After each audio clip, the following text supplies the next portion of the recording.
This is what we are. We are IAM.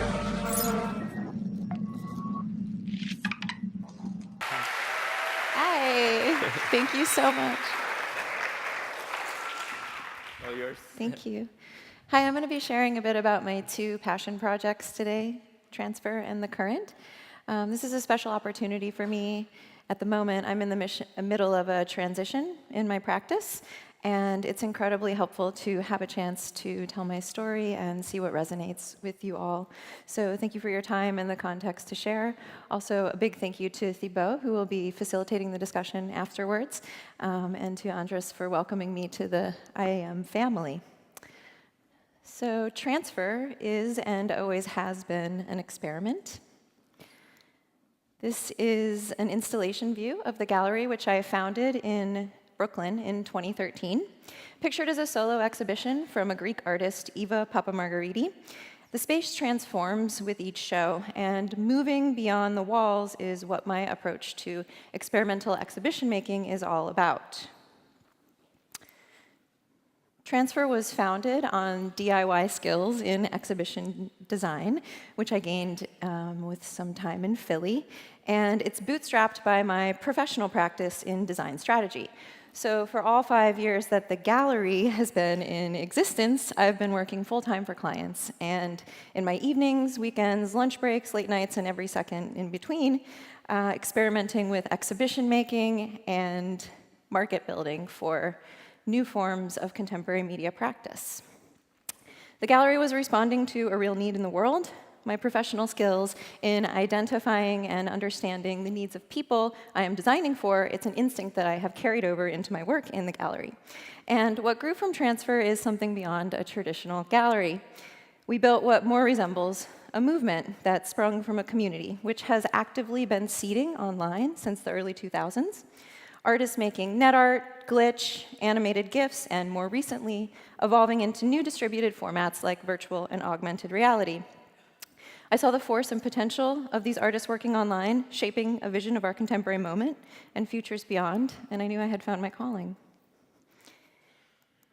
Transfer was from the beginning a very open space for experimentation, and the success of Transfer has been the sprawling network of people openly exchanging, collaborating, socializing, and sharing their time and effort to enable and support each other. From the outside, Transfer presents as a whole gallery operation, but behind the scenes, it's just me, my computer, and an exceptional network of people making art together and supporting each other, totally organically. Here you're seeing images from Transfer's 5th anniversary party this past March. Installed were 8 artist-curated animated GIF screenings inside The Great Code, which was my 3rd solo exhibition with Lorna Mills. This night was a culmination of a tradition started by Lorna back in 2013 during her first solo show with the gallery. Lorna invited 30-plus artists to make animated GIFs in response to her own work in the solo show to close the exhibition. So the artists submitted GIFs, it was installed that night, and everyone came and we had a great party. So this idea of opening up a solo show to become a platform for the community is a tradition that was continued by many Transfer artists who curated similar selections to close their exhibitions.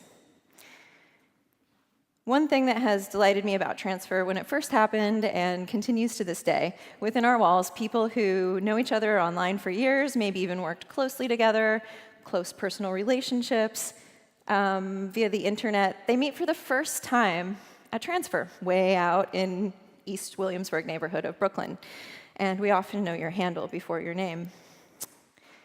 The other time that my community has surprised me was that time the whole crew was acquired by the Whitney, and everyone showed up from all over the world to attend the opening. In 2016, the Whitney Museum of American Art acquired an online public work titled Ways of Something, which is authored by 113-plus artists, some collaborations in there, compiled by Lorna Mills. For this work, Lorna invited a huge group of artists working online to remake the 1970s BBC series from John Berger titled Ways of Seeing in exquisite corpse style, so minute by minute, keeping the narrative intact, but changing every minute to feature the style of an invited artist. Ultimately, it turns the highbrow nature of documentary film into a wondrous and disjointed series of alternative outlooks on how artists understand art today. Pictured here is a clip from Joe Mackay's Minute, And the work is freely available online, so if anyone's interested, you can Google Ways of Something and watch it there. It's also available for collectors in an edition of 30, which is a nod to the episodic nature of the work. There are 30-minute episodes that make up the series. So in this example, a structure that typically serves one artist is now reconsidered, and an entire community of practice is represented in the collection.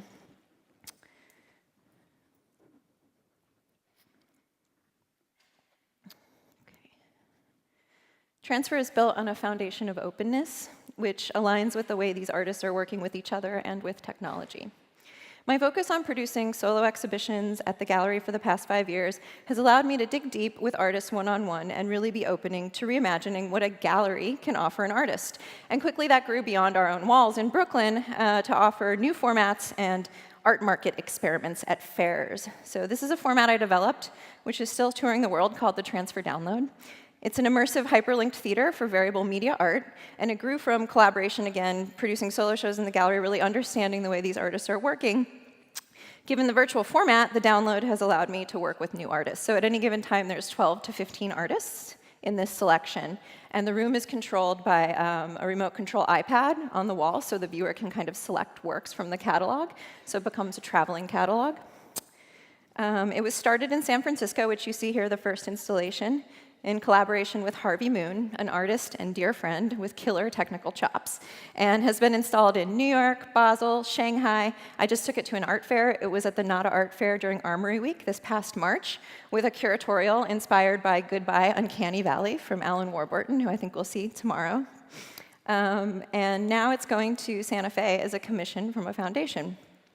The success of this format in the past 2 years has really opened my eyes to the need for exploring forms of support for these practices beyond just experimentation at the gallery, which brings me to the current. I've moved more and more into thinking beyond nurturing work from the studio to come into contact with publics, which is really the role of a gallery, to dwelling with these works myself as a collector. And now I'm thinking about the preservation and longevity of these artistic practices. With the current, I feel I've finally found a way to merge my professional practice and my passion. In 2016, after installing the Transfer Download alongside the current's inaugural exhibition titled Test Patterns, I joined the board of the fledgling young 501c3 museum with goals that align with my own to support the contemporary avant-garde working with new forms of variable media. About this time a year ago now, I proposed to the founder of the current, William Nathan, the idea to take the current through the same design strategy process that I go through with my clients, to assess the need, research what's out there, and identify areas that are underserved. I want to share 2 things we found. The first is that young professionals have primarily social options when it comes to getting involved with arts patronage. We should be on this slide. Okay. Yes. So parties, curator tours of the collection, studio visits with artists. This is the Guggenheim Young Collectors, the Whitney Contemporaries, and then the Met Apollo Circle. We asked ourselves, what could we do to engage the next generation of supporters directly in building cultural legacy? Typically within a museum, shaping acquisitions, fostering the collection, it's the privilege of a few high net worth individuals. As a result, museums reflect the values of that class, and this disconnect is becoming more and more apparent and problematic within institutions today, as movements such as Decolonize This Place bring to light. The second finding, there is an overall lack of support for collection and preservation of open and variable media works. We heard this loud and clear from everyone we were talking to. Of course, there are some great archiving institutions out there, and there are a few top-tier collectors who are investing and supporting this work. But in fact, the practice of conservation around born digital artworks is still developing in most museums. This is an image from Small Data Industries. It's a time-based media conservation studio that handles all the acquisitions and preservation storage for the Currents collection.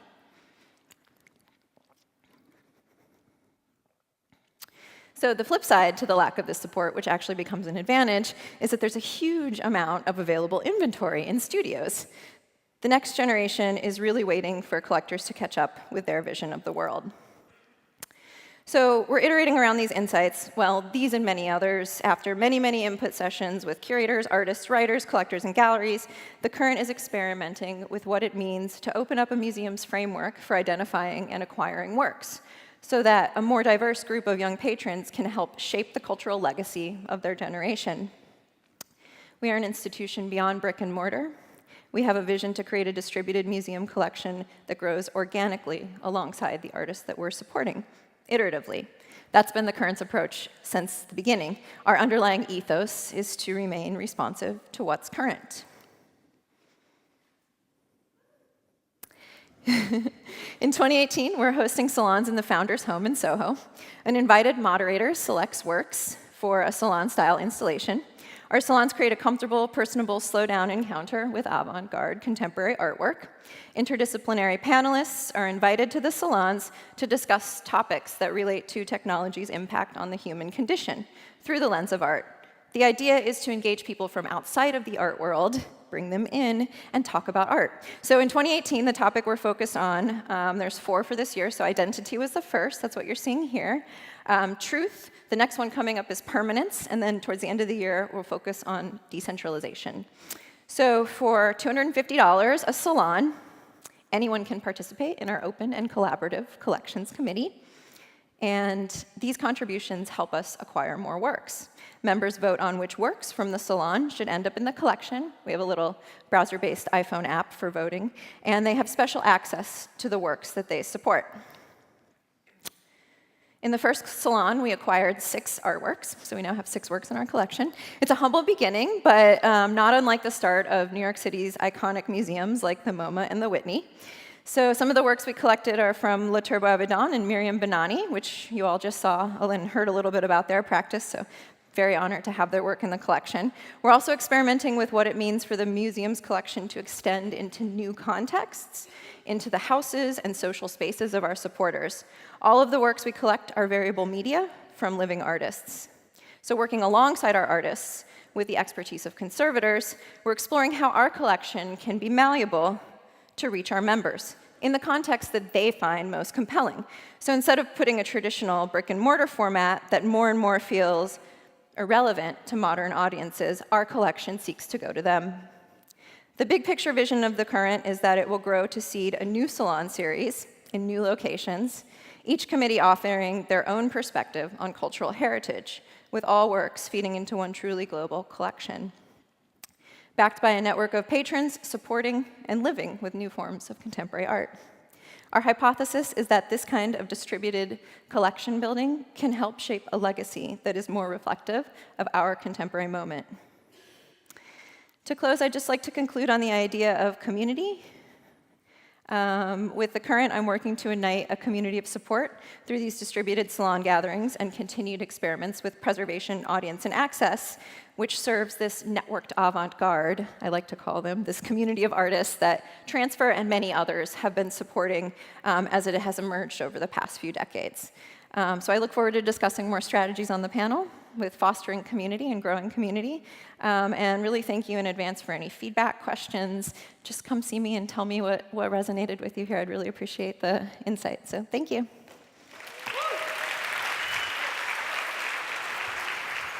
In randomness, we trust.